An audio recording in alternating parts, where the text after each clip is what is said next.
Yeah, from when I got up at around 3:30 a.m.,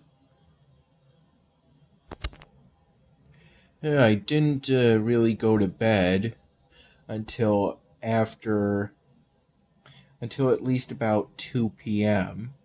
after having the filet o fish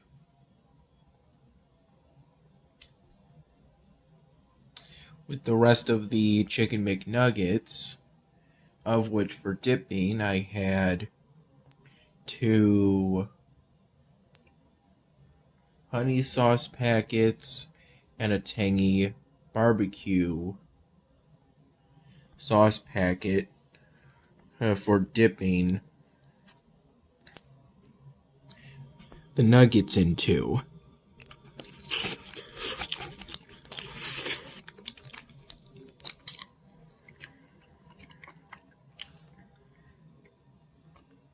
And by that point, the filet-o-fish was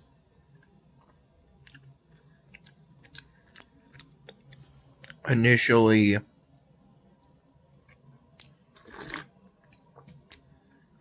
pretty stiff, but microwaving it for a minute and 15 seconds with the nuggets loosened it back up as if it were fresh sandwich from McDonald's.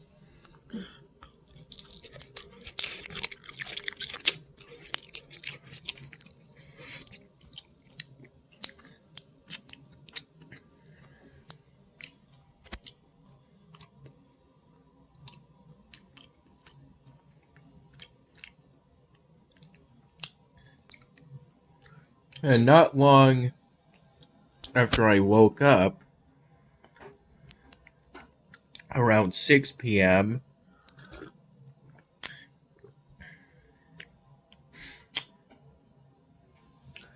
Mom made me a meal that consisted of baked potato with butter, which is quite enjoyable.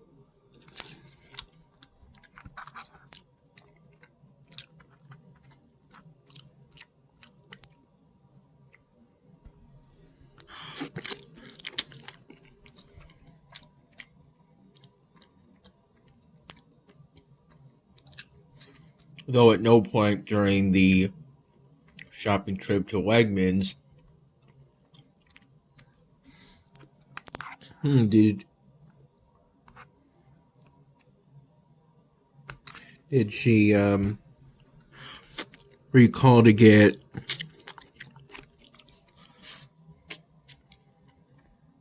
sour cream.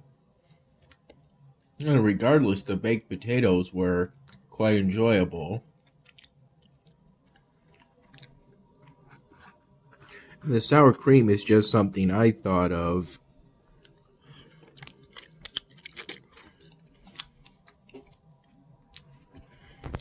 while the meal was being served,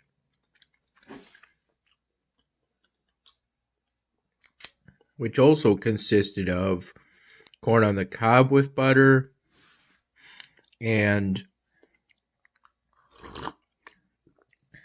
a salmon meal with lobster on top.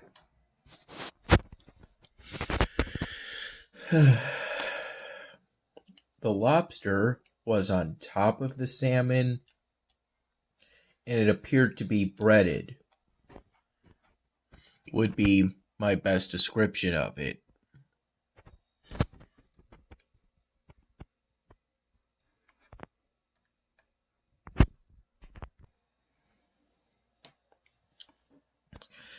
After the meal, in which all of those things were quite enjoyable,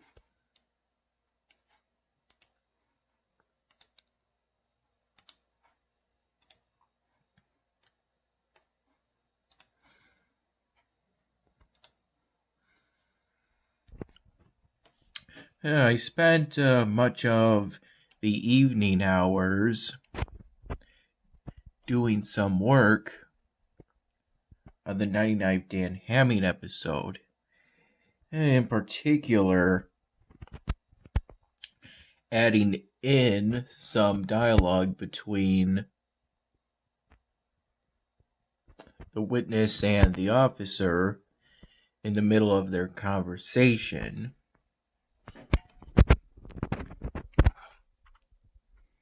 Because I have a feeling that if the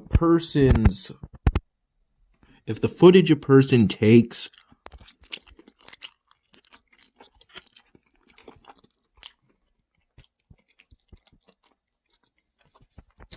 crashing to the ground,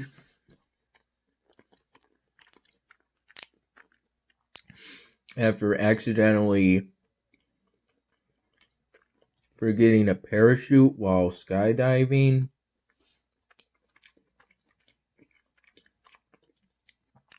if that video footage can be recovered,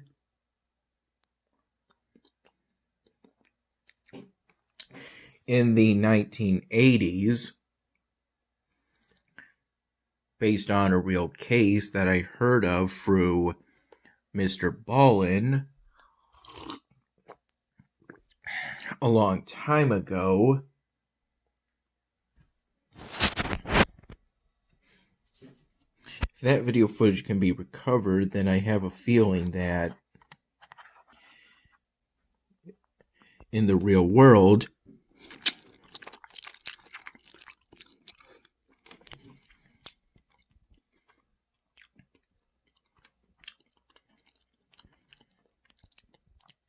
simply smashing a security camera,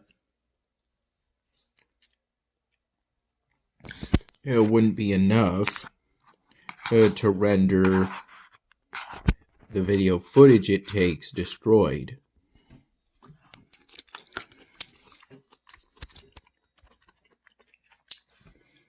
So I added in some dialogue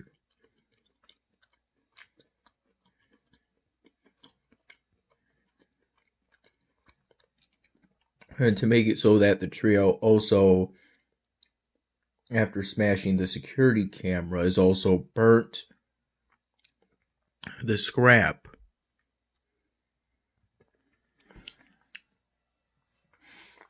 And also, in order to render there be no video footage.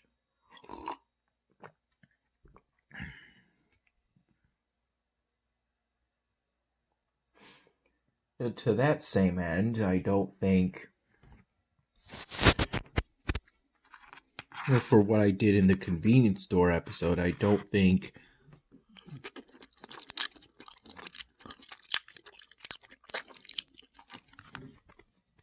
shooting a security camera with a shotgun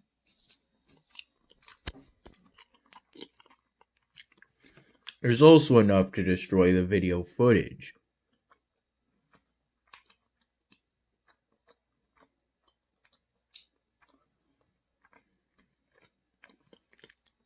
It's just that when things like that happen, it takes special tools in order to recover the footage. I also got this from a blog post from the Wait But Why website, in which Tim, who once said that the only way to be sure that data is secure is to take whatever electronics it's on, cover it in thermite, and then set it on fire. That's one thing I remember.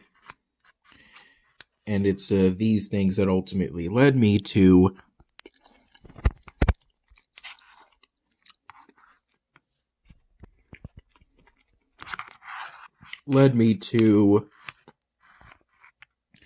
add in that dialogue.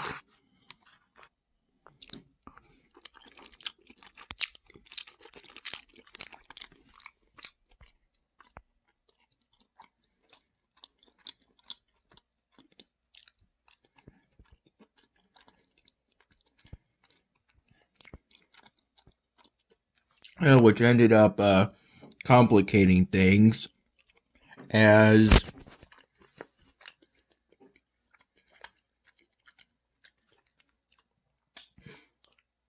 making a creative work is kind of like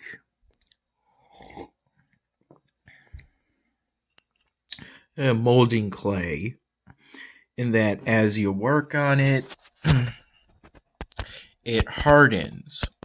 This is a metaphor that was given to me from somewhere at one place, though I don't recall the exact place at this moment in time.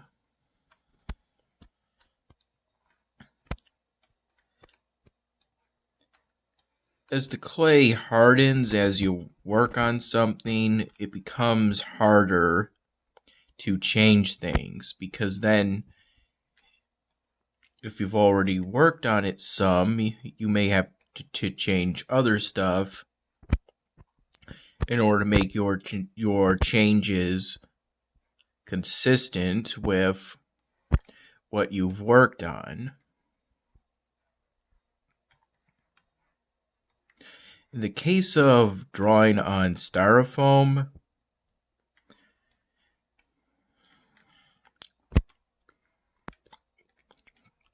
it completely hardens right away, so to speak. There isn't really a practical way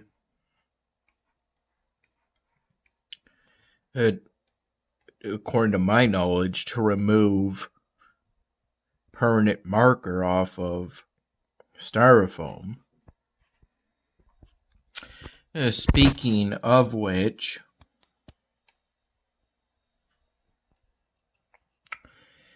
when Mom got back from work around 2:30 p.m., around that time,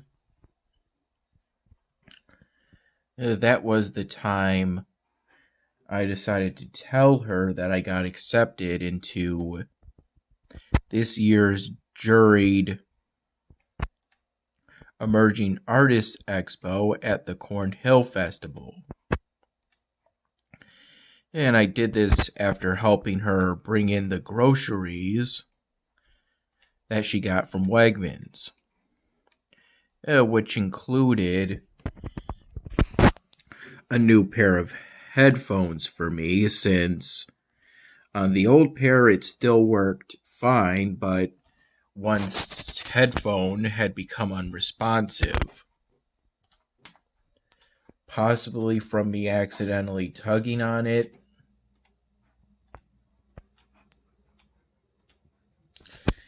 This one, it seems a little thicker, the cord, than the old pair, so hopefully that provides some extra protection to accidental tugs.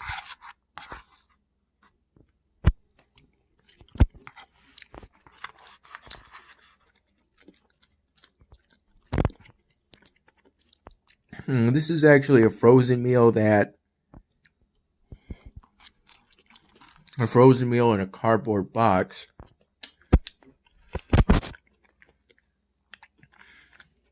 That I had to cram into the freezer and felt compelled to eat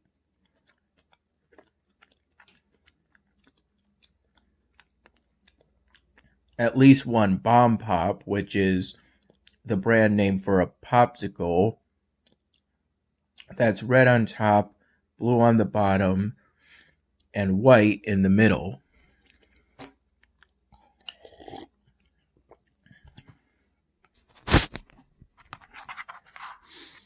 And I ate that popsicle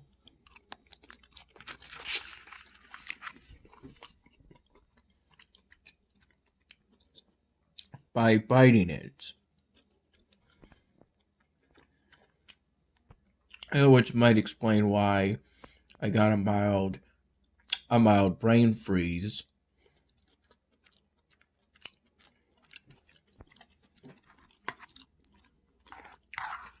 from eating it. Maybe go a little too quick.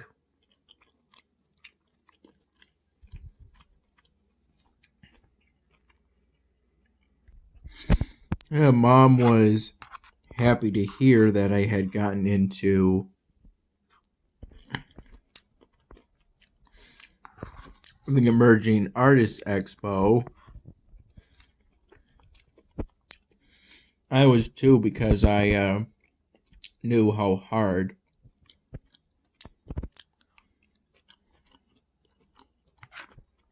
I had to work to get into it.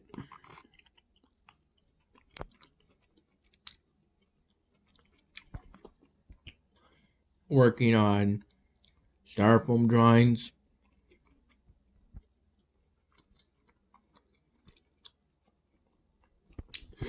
I partially have my dad to thank for this, since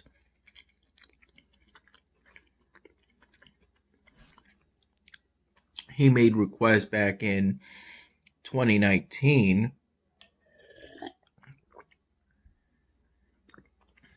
such as, I think it was primarily working on Marvel characters like Groot and Rocket Raccoon. That ultimately pushed me to improve in drawing on styrofoam.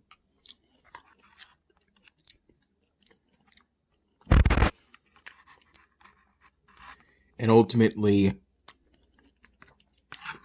I became more detailed and realistic with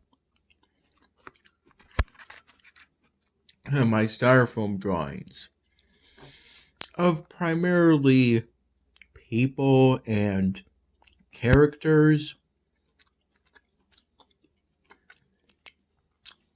but occasionally landscapes too. Dad was also proud of me for getting into the Emerging Artists Expo. And it turns out he has off from work on the weekend next month of the Cornhill Festival, so he'll be able to help me. He said during a phone call with me that we've got to think of getting you some business cards, something along the range of 500. Ultimately, adding in those text-to-speech voices, that extra dialogue between the witness and the officer, it was a matter ultimately of switching up existing scenes within the raw video file, along with existing audio clips of text-to-speech voices.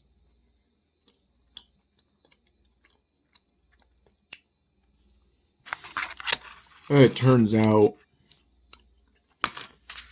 I used a Dave voice for the witness,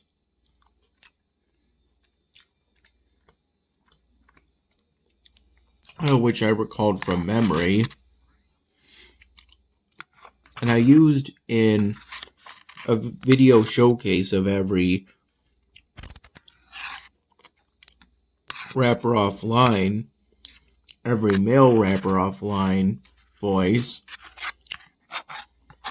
to help me determine that it was, I used the Michael V3 text-to-speech voice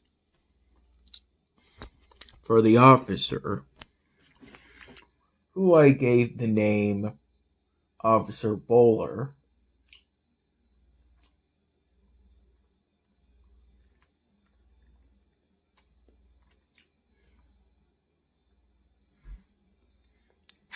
once I was satisfied, after a few attempts with how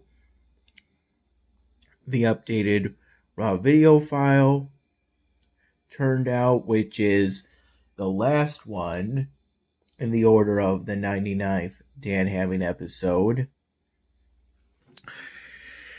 I replaced that raw video file in Camtasia Studio, lengthened it to its new length,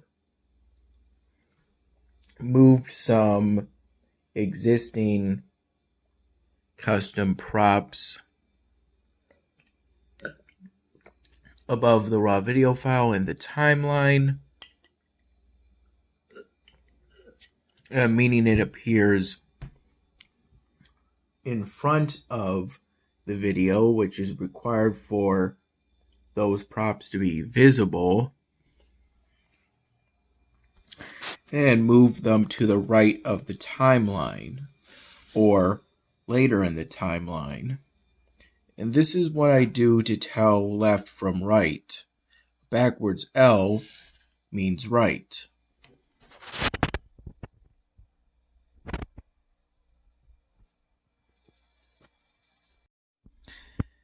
So now that I think about it more, maybe I actually fall asleep more around 3 p.m. and then woke up maybe around 6 p.m. because I had that mashed potato seafood corn on the cob meal around 6:20 p.m. And I had the Filet-O-Fish and chicken McNuggets around 1:40 p.m.